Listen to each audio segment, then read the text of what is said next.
ठीक है, तो हमने पढ़ा है mod of z is equal to a square plus b square. वही काम अब इससे क्या निकलता है, मैग्नीट्यूड निकलता है। किसका, z का। किसका, z का। अब आपको बताया जाएगा what is z, z is a vector. अब ये बात कॉमर्स वालों को समझ में नहीं आएगी, तो वेक्टर कहाँ से घुस गया इसमें, समझ आ रही है बात। ये इंटर रिलेशन है दोनों के बीच में। अब ये जो हमने मॉड लगाया उससे क्या निकल रहा है, मैग्नीट्यूड, ठीक है।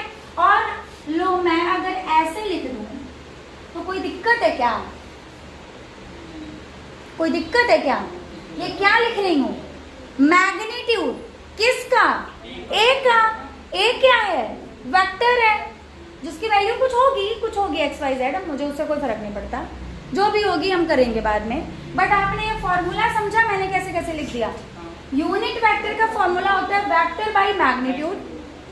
अगर हमको a एक यूनिट वेक्टर है कि नहीं है इस बात का पता लगाना है तो हम क्या करेंगे, a वेक्टर ऊपर लिखेंगे और नीचे a का मैग्नीट्यूड लिखेंगे, डिवाइड करके चेक करेंगे। अगर वैल्यू 1 आ जाती है then it is unit vector, अगर वैल्यू 1 नहीं आती है then it is not a unit vector.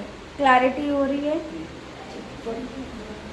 Chemistry में ज्यादा मजा आ रहा था या फिजिक्स में, फिजिक्स में आ रहा है, ओए गजब। मेरे लिए ज़्यादा खुशी की बात है क्योंकि मैं केमिस्ट्री की टीचर में, मतलब मैंने आगे की जितनी पढ़ाई की है वो केमिस्ट्री से की है। बट फिजिक्स भी पढ़ा है क्योंकि केमिस्ट्री अकेले नहीं पढ़ सकते आप। हाँ वो बात अलग है कि 8 पेपर एग्जाम केमिस्ट्री का देना होता है और 4 पेपर एग्जाम फिजिक्स का देना होता है, आधा हो जाता है, वो अलग बात है।